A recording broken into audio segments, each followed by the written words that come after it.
Hey guys, my name's Steph, I'm Botanist Cool, and today we're talking about plot hooks you could give to your players that can expand the history of your world.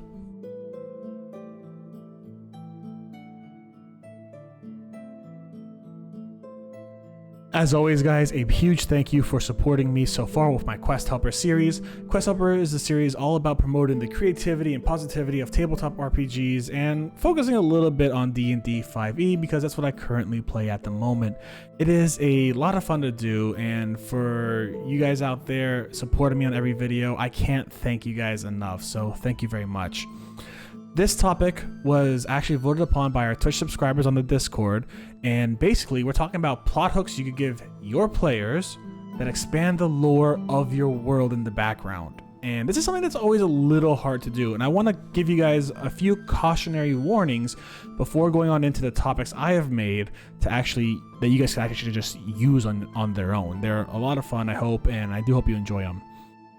My first cautionary warning is going to simply be: don't exposition dump. This is a hard thing not to do as a DM because you want to give your players all the necessary information to solve the puzzle, to understand the lore, to work with this world, and I get it. I used to do that actually. I used to exposition dump before the beginning of the game, and one of my players one time asked me, "Steph, do we even know any of this as characters?" And I go, "That's a very good point. You don't." And they go to me, "Then why are you bothering telling us this?" And I think to myself, you know what? That's 100% correct. I don't know. I just wanted to share my creation with the world, and in all reality, I broke immersion.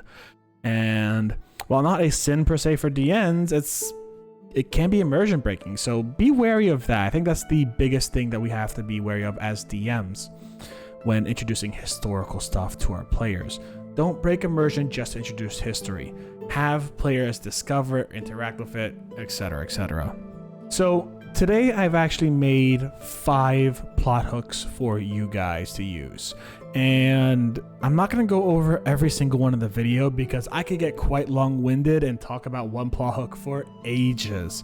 As such, we'll go through like 2 or 3, and I'll leave the rest for you guys to have fun with down below in the description. There's a Google Doc that'll have all the information. So for the first one, I want to start out strong, and I actually want to start out pretty simply, right?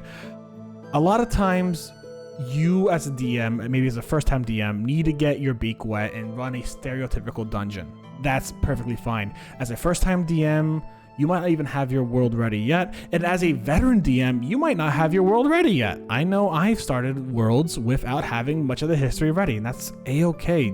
That's nothing to worry about.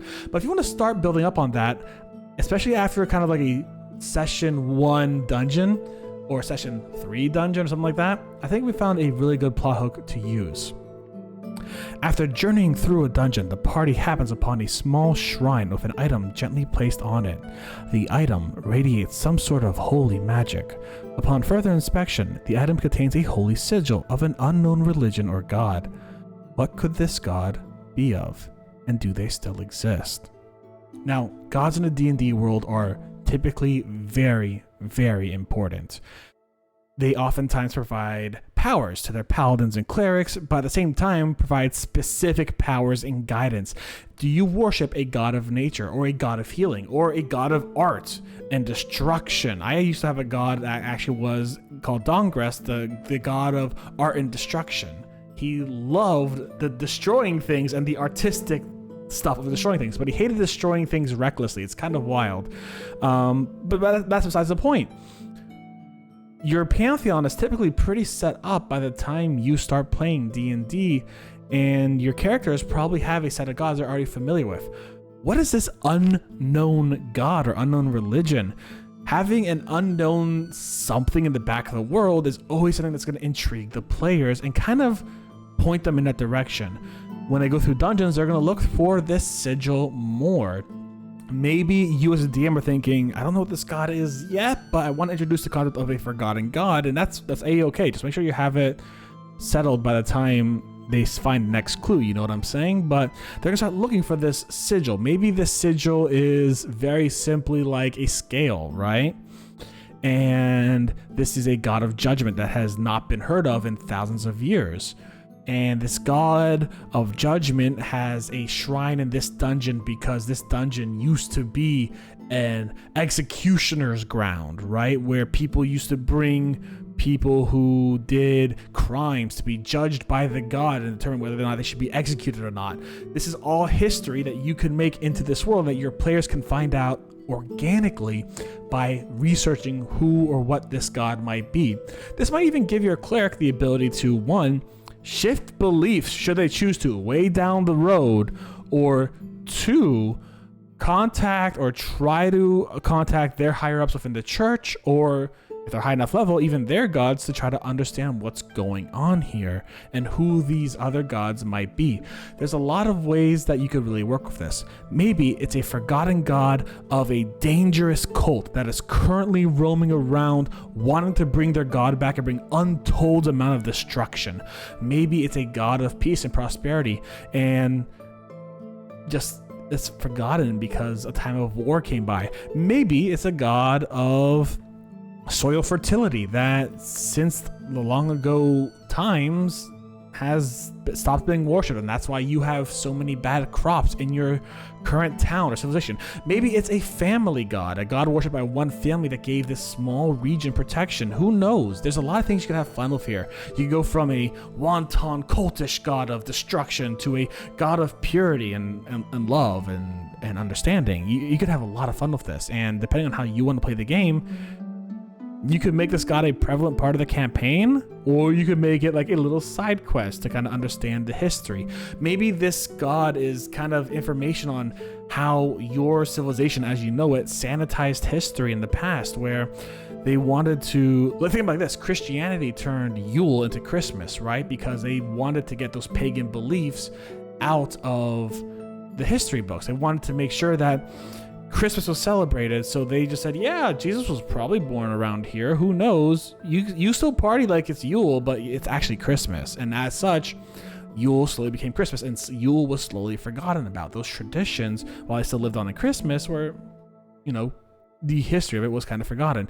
Maybe this god starts that revelation for your party. There's a lot of things you could do for it, and there's a lot of fun you could have with this specific historical plot point. Now, the second topic is actually something I have done in my campaigns and kind of didn't have a huge effect, which is a-okay. You could drop historical plot points and just have it there as history, and it's fine. Do not fret if not every one of your plot hooks is taken. Sometimes it just adds a level of importance to an item, or rather a level of recognition in case something comes up again. But let's talk about this item real quick. The party is trekking through a swamp, the unforgiving terrain leaving everyone in a tired and exasperated mood. It's frustrating slow work. However, someone stumbles upon an old dagger. The dagger is caked in dirt, but with some investigation, it seems to have a weird stamp on it. It does look like it's a high-quality dagger. Perhaps you could get it polished off at the blacksmith for more information.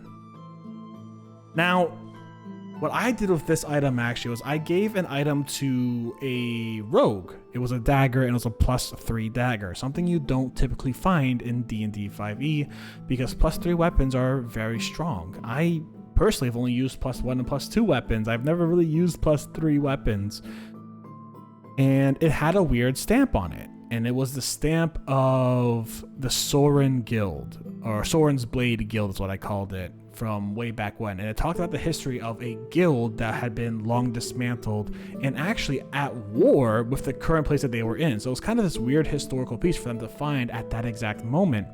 They could, of course, choose at that point to recognize that there was a war here probably where this guild and this faction we're currently in have battled it out and now I'm finding their relics, or they could just keep the weapon as a really strong weapon, and they chose to do the bare minimum and find out it's from the Soren's Guild and understand that the guild was around a few hundred years ago, and that's it. They said, all right, I'm stabbing people with this now. And they went on to use that in their battles further on in D&D. That was a very, normal thing. They got a bit of the lore and history of the world. At the same time, they also got a good weapon to use. Now, you could obviously take this a step further. What does it mean by a high-quality dagger? Is it magical? Did a specific mage work with it? Is it a crest of a royal family? Did you find the heirloom of a royal family that they will pay you handsomely if you return it? Maybe they'll give you 10,000 gold pieces because this was some great-great-great-great-grandparents' king's piece or whatever, right? Maybe it was a historical artifact that you could choose to give to a museum, or you could choose to give to a private collector. Maybe this is just a dead end. Maybe it's just an unknown maker that hold on. Now I'm getting a brand new idea just popping right in my head. Maybe it's a brand new maker that's only like had a couple of these, right?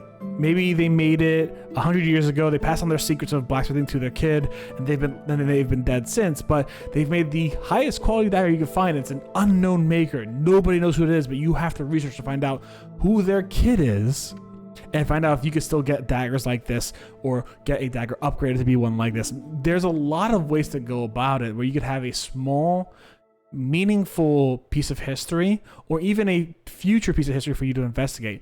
It could be that once again, the maker made a few daggers, died off, and passed the secrets to their kids. It could be that a mage enchanted this dagger. It could be that this was royalty's dagger. Maybe someone starts mistaking you as someone because you have a very specific piece of history that's related to a clan or related to a kingdom or something like that. It's a lot of things you can do with this dagger and have a lot of fun with it. Don't be shy to really just kind of go over the head with it, because there's a lot of stuff that can happen, and there's a lot of stuff that you could really add into the background of this world with this dagger alone.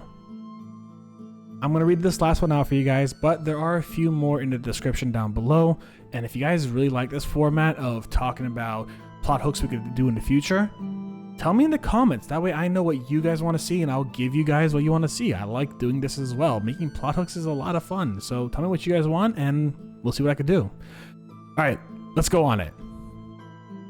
Most adventurers wouldn't give this shop 2 looks, but you did. In fact, something intrigues you about this shop. As you walk in, you see multiple knickknacks and doodads on the walls, but one item stands out. There's a peculiar instrument you've never seen, which seems too impossibly old to play, that seems to have an old language carved into it. What does it mean? Can you play it with some tender love and care? Who knows? This is something that I actually got a little inspired by the latest Genshin update with, actually. They have this whole thing where you get this like ancient instrument for playing it for a little while. And to the best of the history's knowledge, the best of the people's knowledge, it's an old, like, godlike figure's instrument, an old adeptus' instrument, which is really cool because it gave us a little bit of the history of this world without telling us and explaining to us exactly what the history is. Now, you could do a lot with this instrument. First and foremost, it is an old instrument. It could be one that has never, ever been in the modern times. In the same way that there are, like, various forms of stringed instruments you may not have ever seen in the Western culture or the Eastern culture, or etc. Or as an example, you guys might not know, but the Greeks have their own form of a bagpipe that you don't see too often in modern days. You see only for traditional dances, and I know it because I dance traditional Greek dance, so I know about this one instrument. And there are also various forms of mandolins the Greeks have that you might not see in other countries, or just some historical ones that are not used anymore. You could have a lot of fun with what this instrument is. It could be a stringed instrument like something. It could be a wood instrument like something, a precursor to an instrument you know today. The language does not necessarily need to be illegible. It could be an uncommon language. Maybe it could be Underdark, which is, drows and all that cool stuff. Maybe it could be celestial. Maybe this is a instrument from the heavens. Maybe it could be draconic. Maybe dragons used to use this when they shifted into a more human form. Or maybe it could be dwarvish in a elven kingdom, and the elves can't just read it. Maybe dwarves have been extinct for a long time. Who knows? There's a lot of options. It could be that one of your players knows that language and can read the basics of that language. Maybe they don't know. Maybe it's like an ancient form. Like, once again, ancient Greek has similarities to modern Greek, but in no way, shape, and or form can you say ancient Greek and modern Greek are interchangeable. They are not. They are very distinct languages with similarities. In the same way Old English, Middle English, and current English have changed so much. I had a friend who spoke all the Englishes, and he was just like, this is wild. I can't read Beowulf properly in Old English, let's put it like that. And there's just a lot of things you can do with it to really intrigue the players into being like, I want this instrument.